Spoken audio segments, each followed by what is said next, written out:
আসসালামু আলাইকুম। খিলাফত শুধু ইতিহাস না আগামীর সমাধান? ভাই বোনেরা, আজ আমি আপনাদের সামনে একটি প্রশ্ন রাখছি। খেলাফত কি শুধু একটি অতীত ইতিহাস, নাকি এটি আজকের এই জুলুম নিপীড়নে নিমজ্জিত উম্মার একমাত্র মুক্তির পথ? আজ আমাদের চোখের সামনে ফিলিস্তিনের শিশুদের কাটা লাশ, কাশ্মীরে নারী নির্যাতন, রোহিঙ্গাদের আশ্রয়হীন কান্না। আমরা শুধু দেখছি চুপচাপ। কেউ প্রতিবাদ করলে তাকেই বলা হয় উগ্রপন্থী। কিন্তু প্রশ্ন হলো, এই চুপচাপ মুসলমানরা কি সেই উম্মাহ যারা একসময় দুনিয়াকে নেতৃত্ব দিয়েছিল?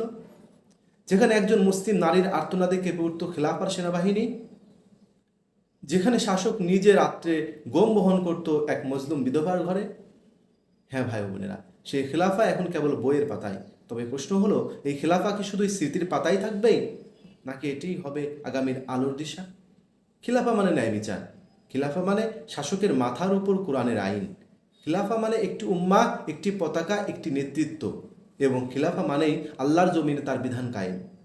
আজ আমাদের ঘরে বসে অন্যায়, দুর্নীতি, বিভক্তি আর ভয়, কেননা আল্লাহর আইন নেই, খিলাফা নেই। আজ আমরা যদি সত্যিকার পরিবর্তন চাই, তবে ফিরে যেতে হবে সেই আদর্শের দিকে যেখানে নেতৃত্ব হয় আমানত, নয় ব্যবসা। শাসক হয় খাদেম, নয় রাজা।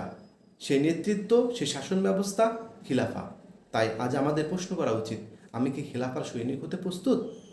না হলে সেই দিন খুব বেশি দূরে নয়, যখন আমাদের সন্তানরাও বলবে, আমার বাবারা খিলাফা হারিয়েছিল আর কেবল চুপচাপ ছিল।